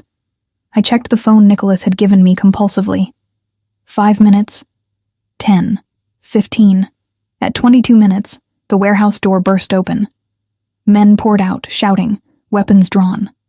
I saw Nicholas in the center, his hands raised in a placating gesture, but his expression was stone cold. And behind him, being dragged by 2 massive men, was Brandon. My ex-boyfriend looked terrible. His face was bruised, his lips split, his expensive polo shirt was torn and stained. But his eyes were wild with fear and rage, and when they locked onto the car, onto me, something primal and terrifying flashed across his face. "Megan!" he screamed, struggling against his captors. "Megan, you did this! You set me up!" One of the O'Sullivan men, I assumed it was their leader, a tall man with silver hair, stepped forward, speaking rapidly to Nicholas.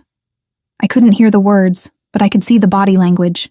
Negotiation, threat, counter-threat. Brandon kept screaming my name, his voice raw and desperate. Nicholas said something sharp, his hand slicing through the air in a decisive gesture.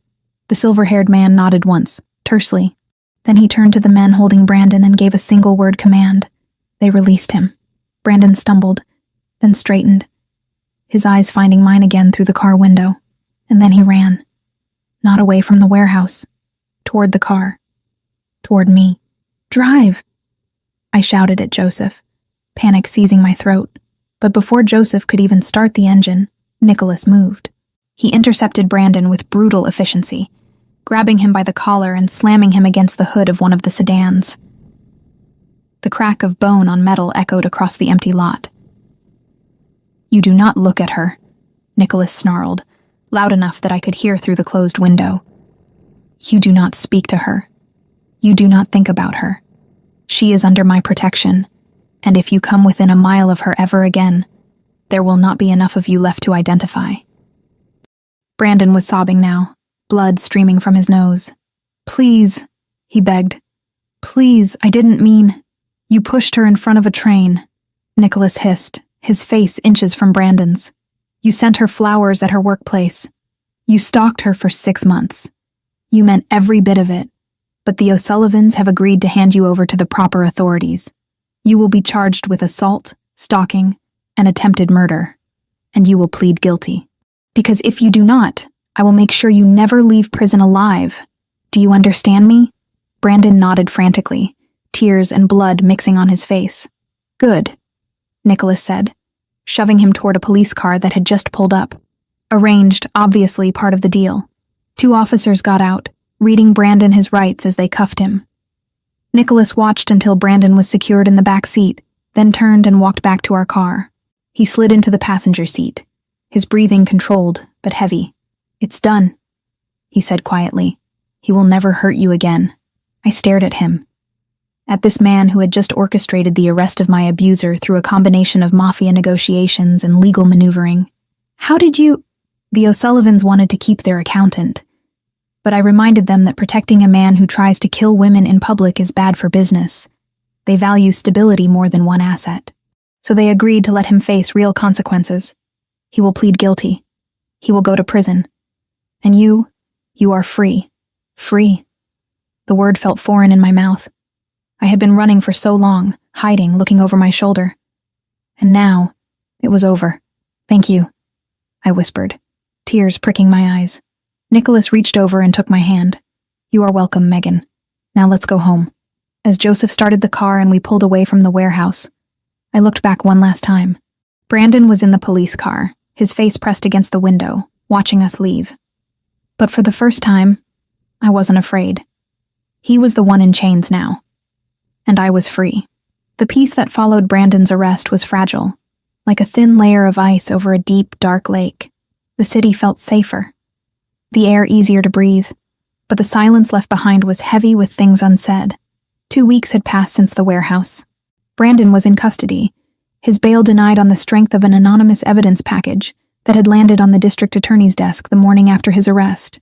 Security footage from the station, screenshots of the TikTok messages and the florist's card, the audio of his call to the hospital pretending to be my brother, and copies of the incident reports the hospital had already filed about the assault painted a picture of a dangerous, escalating obsession. Whoever had assembled it had practically done the prosecutor's job for them. The O'Sullivans had retreated into the shadows of Hell's Kitchen, their tail tucked firmly between their legs after Nicholas's display of dominance. My life had returned to a semblance of normalcy. I went to work. I came home to the Brooklyn apartment. I cooked. I slept. But something was shifting. The adrenaline that had fueled me for weeks was gone, replaced by a quiet, growing realization of just how deeply I had sunk into Nicholas Verciani's world. Nicholas himself had pulled back. He still visited, but the visits were different. Shorter.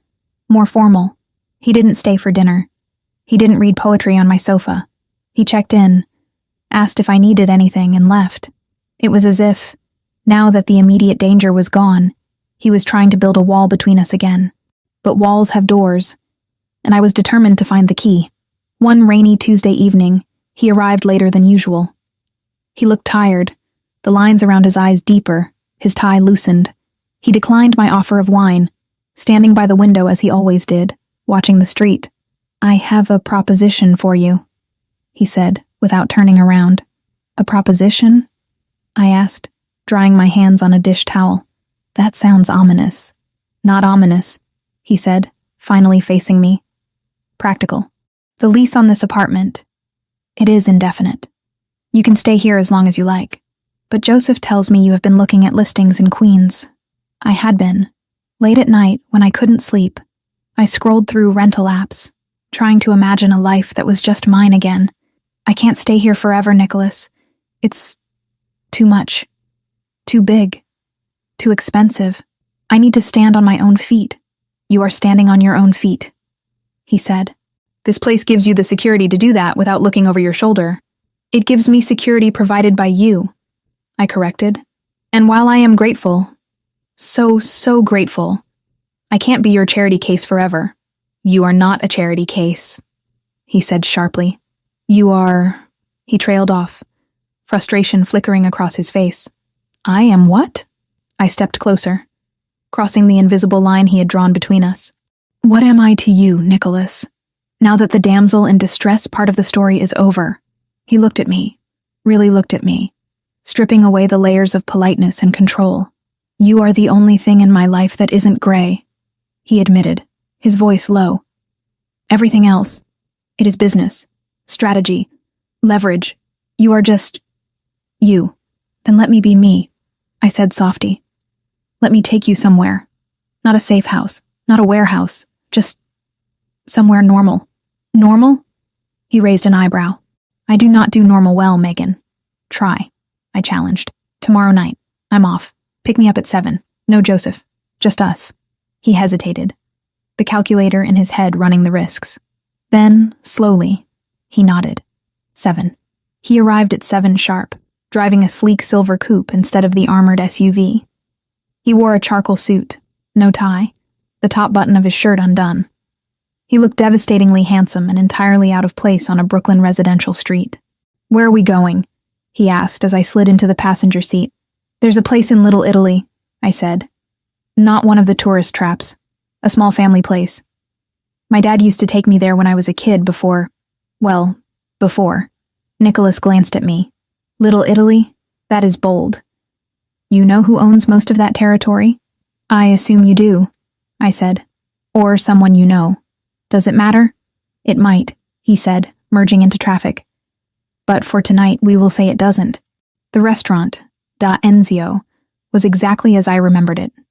Smelling of garlic and tomatoes, with checkered tablecloths and old photos on the walls. The owner, a stout man with a white mustache, looked up when we entered. His eyes widened when he saw Nicholas. He rushed over, wiping his hands on his apron. "Mr. Versiani." "What an honor. We did not know you were coming." "We didn't," Nicholas said smoothly, switching to flawless Italian. "Solo una cena tranquilla, Enzio. Per favore." "Just a quiet dinner, Enzio, please." Enzio nodded vigorously. "Certamente, certamente. The best table. Come, come." He led us to a secluded booth in the back, away from the main floor. Nicholas sat with his back to the wall, eyes scanning the room automatically before settling on me. "So much for normal," I teased gently. "Do you get that reaction everywhere? Only in places that pay their insurance premiums on time," he said dryly. We ordered wine and pasta. The tension that usually hummed around Nicholas seemed to dissipate in the warmth of the restaurant. He relaxed, shoulders dropping an inch. We talked. Not about Brandon or the O'Sullivans or safety protocols. We talked about food, about music. I found out he played the piano. He found out I had a secret obsession with bad reality TV. "You watch people argue on islands for fun?" he asked, genuinely baffled. "It's escapism," I defended. "Nobody gets shot. Nobody dies.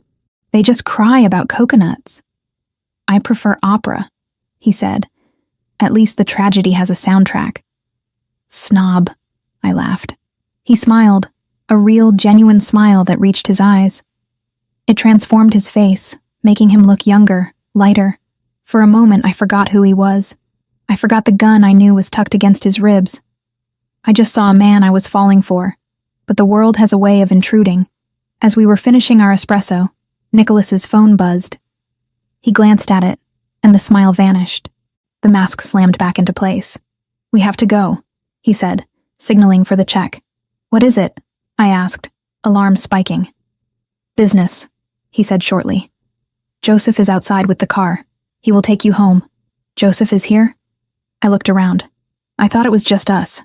"Joseph is always close," Nicholas said, standing up. "I am sorry, Megan. This was a mistake." "A mistake?"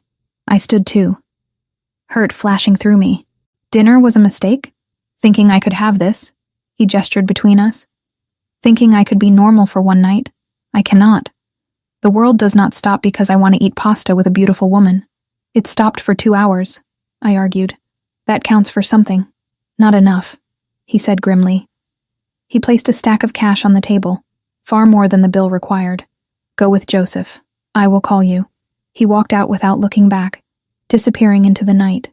I was left standing in the warm glow of the restaurant, feeling cold and abandoned. Joseph drove me home in silence. I didn't ask what had happened. I knew better now. Nicholas Verciani lived in a world of fires, and he spent his life putting them out before they burned everything he touched, including me. I didn't hear from him for 3 days. I went to work. I came home. I wrote another letter to my mother. This one shorter, just saying I was okay. I didn't mail it. On the 4th night, I woke up to a sound in the living room. I froze, heart hammering. The security system hadn't beeped. That meant whoever it was had a key or the code. I grabbed the heavy flashlight I kept by the bed, a pitiful weapon, but better than nothing, and crept into the hallway. Nicholas was standing by the window, looking out at the sleeping city. He was still wearing his suit, but his jacket was thrown over a chair. His shirt was stained with something dark. "Nicholas," I whispered. He turned. His face was pale, drawn. There was a bandage wrapped around his left hand, white stark against the darkness. "I woke you," he said, his voice rough. "I am sorry. I should not have come." "You're hurt," I said, dropping the flashlight and rushing to him. "Let me see." "It is nothing." He tried to pull his hand away, but I caught it gently. "Just a cut."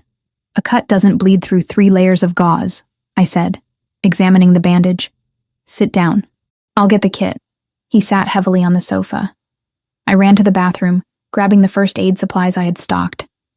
When I returned, he had his head back, eyes closed. He looked exhausted. I unwrapped the bandage. It was a knife wound, deep across the palm. Defensive. Nasty. "This needs stitches," I said, professional mode taking over. "Why didn't you go to Dr. Eris?" "Eris asks too many questions," Nicholas murmured. "And I wanted to see you." "You're an idiot," I said affectionately, cleaning the wound. He hissed in breath but didn't pull away. "Hold still. This is going to sting." I stitched him up by the light of the floor lamp, my hands steady. He watched me the whole time, his dark eyes unreadable. "It was the O'Sullivans," he said suddenly. "Thomas O'Sullivan wasn't happy about the deal with Brandon. He tried to renegotiate tonight. Is that what this is?" I gestured to his hand. "Renegotiation?" "This was his opening argument," Nicholas said dryly. My rebuttal was more persuasive. "Is he dead?" I asked, looking up. "No, but he understands the terms of our agreement much better now." I finished the last stitch and tied it off. "There. Keep it dry. Watch for infection." "Thank you, Nurse Collins." I started to pack up the kit, but his uninjured hand caught my wrist. "Megan." I looked at him. "What?" "I tried to stay away," he said. "After the restaurant, I tried to tell myself it was too dangerous. That you deserve better than a man who comes to your apartment at 3 a.m. bleeding." "I don't want better," I said softly. "I want you. I am not a good man," he warned. "I am selfish. I am violent.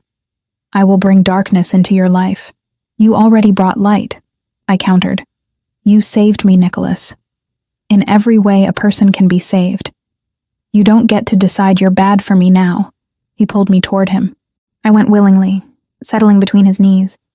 His good hand came up to cut my face, his thumb tracing my lower lip. "If I kiss you now," he whispered, "I will not stop." "Good," I breathed. He kissed me, and this time there was no hesitation, no question. It was a claim, a promise, a surrender. We moved to the bedroom, leaving the blood-stained bandage and the darkness of his world behind in the living room. For tonight, there were no O'Sullivans, no Brandon, no Mafia wars. Just Nicholas and Megan. Just a man and a woman finding shelter in each other. And for the first time since I fell onto those tracks, I didn't feel like I was surviving. I felt like I was living, and it was terrifying, and it was wonderful, and it was enough. Brandon Foster was gone, but the shadow he cast lingered in the quiet corners of my life. He was in a holding cell, awaiting trial, his arrogance stripped away by the reality of iron bars and federal charges. I should have felt triumphant. I should have felt free.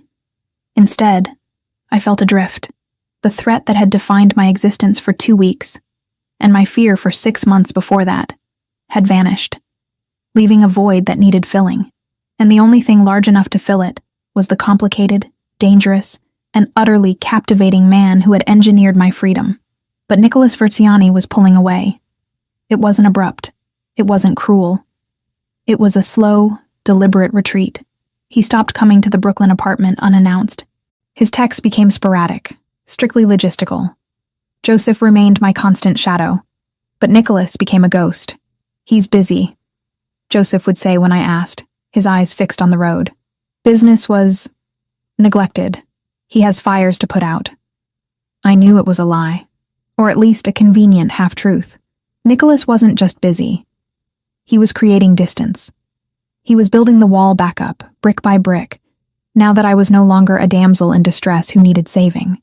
But I wasn't the same woman who had fallen onto those tracks. I had seen behind the curtain. I had seen the man who read poetry and cooked risotto and bled on my sofa at 3 a.m., and I wasn't going to let him disappear without a fight.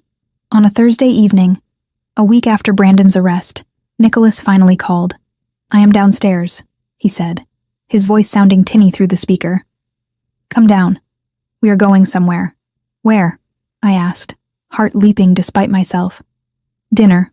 And a talk." The phrase "we need to talk" is universally terrifying, whether it comes from a boyfriend, a boss, or a Mafia don. I dressed carefully. Jeans, a silk blouse, the leather jacket he had bought me. Armor. He was waiting by the silver coupe again. He looked tired but impeccable. The perfect mask of the businessman. He opened my door without a word. "Where are we going?" I asked again as he merged into traffic. "There is a place my family owns in Queens," he said. Quiet. Private. The drive was silent. Not the comfortable silence we had shared before, but a heavy, loaded silence. The air in the car felt thick with unsaid words. The restaurant was small, tucked away on a side street that smelled of salt water and rain. The sign above the door just said, "Versiani's," in faded gold letters. Inside, it was empty, save for an elderly man wiping down the bar, who nodded respectfully to Nicholas, but didn't approach. Nicholas led me to a table in the back corner. There were no menus. A bottle of red wine was already waiting. He poured 2 glasses, his movements precise. He took a sip, then set the glass down and looked at me. "Brandon's plea hearing is set for next week," he said. "He will accept the deal. 10 years, minimum. You will not have to testify." "That's good," I said. "Thank you. You are safe now, Megan. The O'Sullivans have backed off. Brandon is gone. The threat is neutralized."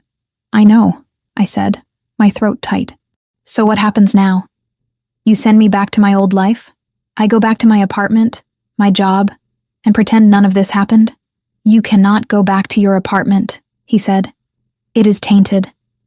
I have arranged for the lease to be broken. You can find a new place, anywhere you want. I will cover the costs for the first year." "I don't want your money," I snapped. "I have a job. I can pay my own rent." "It is not charity," he said patiently. "It is closure." "Closure," I repeated. "Is that what this is? You're closing the file? Case closed, victim saved, moving on?" Nicholas looked away, his jaw tightening. "It is not that simple." "Then explain it to me," I demanded. "Because from where I'm sitting it looks like you're running away."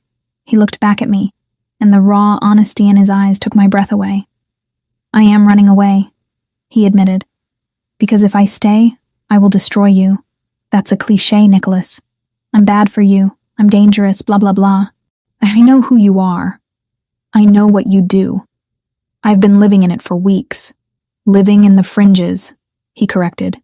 "You have seen the safe house, the bodyguards. You have not seen the reality.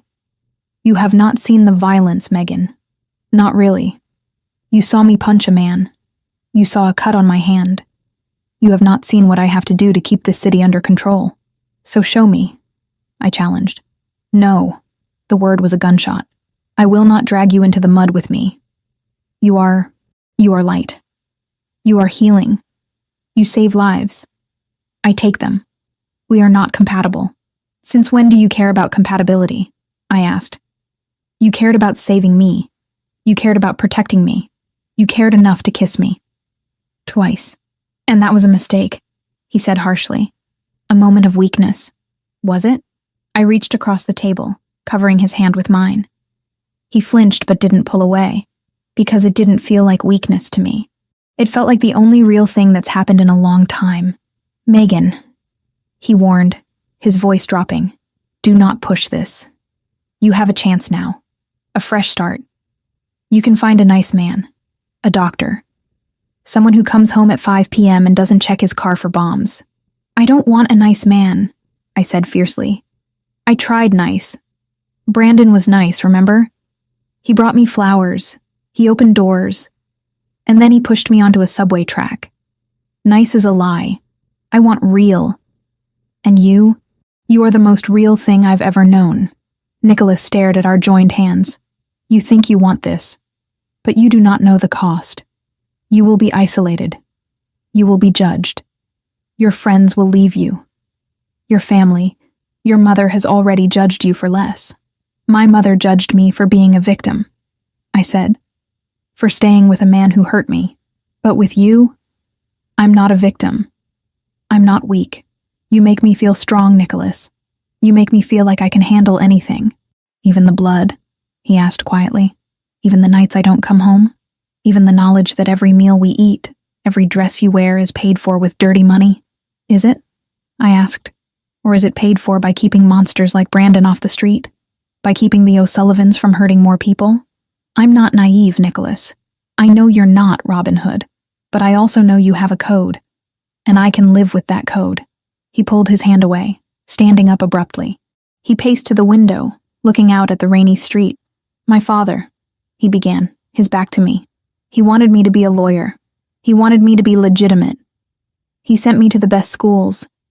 He tried to keep me out of this life, but when he died, there was no one else.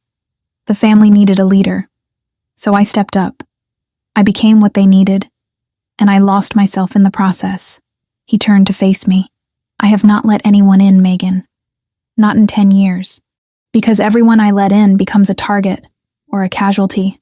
I'm already a target, I pointed out, standing up and moving toward him. Brandon made me one. The O'Sullivans made me one. You didn't do that. You saved me from it. And if the next enemy is smarter? He asked. If they don't send flowers? If they just put a bullet in your head while you are walking to work? Then I die, I said simply. We all die, Nicholas. I could have died on those tracks 3 weeks ago. I could get hit by a bus tomorrow. I'm not going to live my life in fear of what might happen. I want to live it with the person I choose, and I choose you. Nicholas looked at me with a mixture of wonder and terror. He reached out, his hand hovering near my face before finally settling on my cheek. You are stubborn, he whispered. I'm a nurse. I smiled weakly. Stubbornness is a job requirement. If I let you stay, he said, his thumb stroking my skin. If we do this, there is no going back. You are mine. Fully. Publicly. There will be no hiding in safe houses. You will be by my side. And that paints a target on your back that will never wash off. I know, I said. I'm ready. He searched my eyes for a long moment, looking for doubt, for fear. Finding none, he let out a long, shuddering breath. Okay, he said. Okay. He kissed me then, and it wasn't like the other times. It wasn't desperate or hesitant. It was a seal, a contract written in breath and touch. He kissed me like he was drowning and I was air. We will take it slow, he murmured against my lips. We will be careful. We'll be us, I promised. We left the restaurant hand in hand. The old man at the bar nodded as we passed, a knowing glint in his eye. Outside, the rain had stopped. The air smelled clean. Come home with me, Nicholas said as we reached the car. Not to the safe house, to my home, the penthouse. Are you sure? I asked. I am done hiding you, he said. If you are in this, you are in all the way. We drove back to Manhattan. But this time, the silence wasn't heavy. It was companionable, filled with possibility. When we walked into the penthouse, it felt different. Less like a museum, more like a home waiting to be lived in. Nicholas led me to the window, looking out at the city lights. This is my world, he said, gesturing to the sprawl below. It is ugly. It is dangerous. But it is mine. And now, it is yours too. I stood beside him, looking out. I saw the lights. I saw the shadows. But I didn't feel afraid. I felt grounded. I can handle it, I said. I know, he said, wrapping an arm around my waist. That is what scares me most. We stood there for a long time, watching the city breathe. I knew there would be challenges. I knew people would judge. I knew there would be danger. But for the first time in my life, I wasn't running from the fire. I was standing in it, holding the hand of the man who controlled the flames. And I wasn't going to get burned. Later that night, as we lay in his massive bed, the city humming outside, Nicholas turned to me. Your mother, he said softly. You should write to her again. Why? I asked, tracing the scar on his shoulder. Because you are happy, he said. And she deserves to know that her daughter survived. Not just the train, but the life she tried to escape. I will, I promised. Tomorrow, he agreed. And for the first time, tomorrow didn't feel like a threat. It felt like a promise. Brandon Foster's plea deal was the period at the end of a very long, very violent sentence. When Joseph texted me the news, guilty on all counts, sentencing in 6 weeks, I was sitting in the break room at the hospital, staring at a cup of lukewarm coffee. I expected to feel triumphant. I expected to feel a rush of adrenaline. Instead, I just felt light. Like I had been carrying a backpack full of stones for years and someone had finally cut the straps. But as the relief settled, a new reality began to take shape. I wasn't just Megan Collins, trauma nurse, anymore. I was Megan Collins, girlfriend of Nicholas Versiani. And that title came with its own set of weights. Nicholas had kept his promise. We weren't hiding. We were cautious. Joseph was still a fixture in my life, and the new apartment Nicholas had helped me find in Tribeca had security that rivaled the Pentagon. But we were together, publicly. It was a Saturday night, 3 weeks after our dinner at Versiani's. We were at a gala for a children's hospital charity, an event Nicholas had donated heavily to. I wore a dress that felt illegal, emerald green silk that draped over my body like water, with a slit that went dangerously high. Nicholas looked like he had stepped out of a noir film, all sharp angles and dangerous elegance in a tuxedo that fit him like a second skin. "You look terrified," he murmured in my ear as we walked into the ballroom. Cameras flashed, blinding white bursts that left spots in my vision. "I'm not terrified," I lied, gripping his arm tighter. "I'm just adjusting. To the cameras? Or the company?" "Both," I admitted. We moved through the crowd, Nicholas guiding me with a hand on the small of my back. People looked. Of course they looked. They looked at him with a mix of fear and respect. And they looked at me with curiosity. "Who is she?" their eyes asked. "Is she a trophy? A liability? A temporary distraction?" I held my head high, channeling every ounce of stubbornness I possessed. I wasn't a trophy. I was the woman who had survived Brandon Foster. I could survive a few judgmental stares from socialites. "Nicholas!" A man in a politician's suit approached us, smile wide and fake. "Good to see you. And this must be..." "Megan," Nicholas said, cutting him off smoothly. "Megan Collins. My partner. Partner. Not girlfriend. Not date. Partner." The word settled in my chest, warm and solid. "Charmed," the man said, not looking charmed at all. "I heard about the unpleasantness with the O'Sullivans. Glad to see it resolved." "Business is always resolved eventually," Nicholas said, his tone polite but final. "Excuse us. I promised Megan a drink." He steered me toward the bar, away from the sharks. "You handled that well," he said. I didn't say anything. "Exactly. Sometimes silence is the loudest answer." We got drinks. Champagne for me, sparkling water for him, and found a quiet corner. I watched him scan the room, his eyes never resting, always assessing threats. It was exhausting just watching him do it. "Do you ever turn it off?" I asked softly. "Turn what off?" "The radar. The constant threat assessment. Do you ever just exist?" He looked at me, and for a second, the vigilance softened. "With you," he said. "When we are alone. That is the only time." "That's a lot of pressure on me." I teased gently.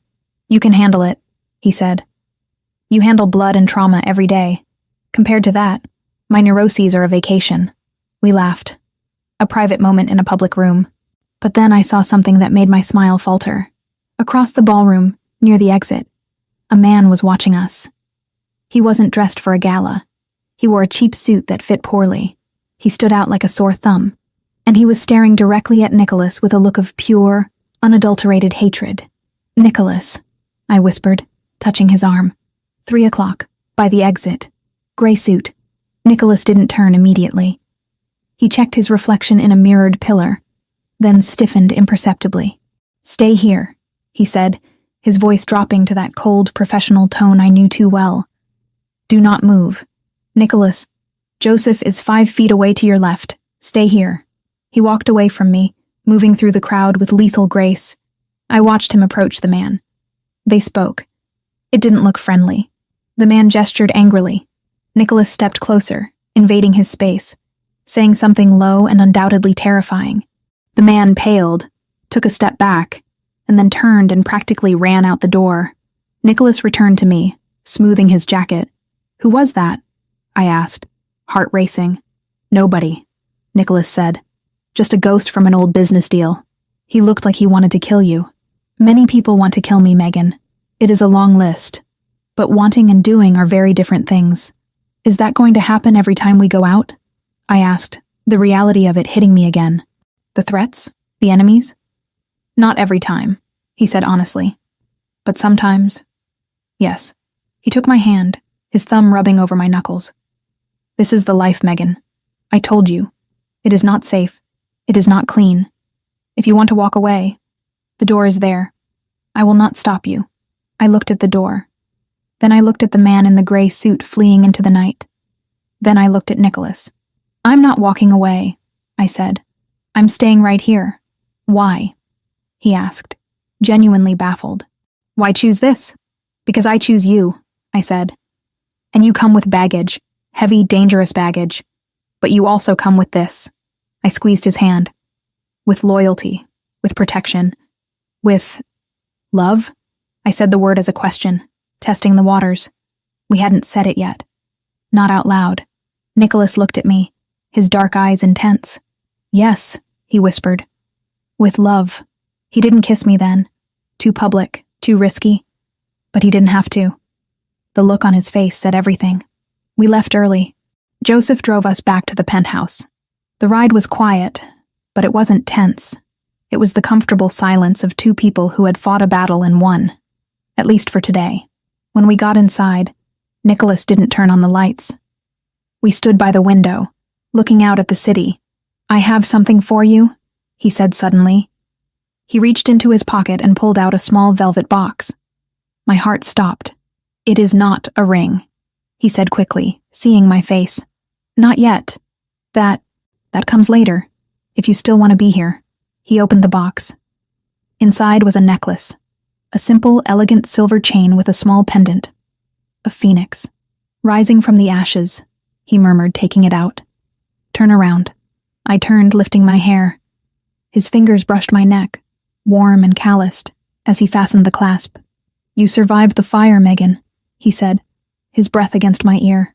"Brandon tried to burn you down, but you rose. You are stronger now." "We survived," I corrected, turning back to face him. I touched the pendant, the metal cool against my skin. We both did. He looked at me with such fierce emotion that I felt like I was standing in the sun. "You saved me, Megan. I pulled you off the tracks, yes, but you pulled me out of the dark. I was drowning in this life, and then you fell into it, and suddenly, there was air. We saved each other," I whispered. He kissed me then, deep and slow, a promise sealed in the quiet of his fortress. Later, as we lay in bed, the city lights casting long shadows across the room, I thought about the letter to my mother. I still hadn't mailed it. It was sitting on the dresser, a white rectangle of unfinished business. "Nicholas?" I asked into the darkness. I'm going to mail the letter tomorrow." He shifted, propping himself up on one elbow to look down at me. "Good. And I think I'm going to add a postscript." "Oh? Yeah. I'm going to tell her I met someone. Someone dangerous. Someone complicated. Someone who jumps in front of trains for strangers." Nicholas smiled, tracing the line of my jaw. "She will love that. She'll hate it." I laughed softly. "But that's okay. Because I love it. I love you," he said, the words clear and strong in the darkness. "I love you too," I replied. And as I closed my eyes, drifting into sleep in the arms of the most dangerous man in New York, I realized something. I wasn't afraid anymore. Not of Brandon, not of the O'Sullivans, not of the judgment, or the danger, or the future. For the first time, when I pictured border crossings and triage tents and a younger version of myself in a Doctors Without Borders vest, the image didn't feel like a fantasy I had to give up to stay alive.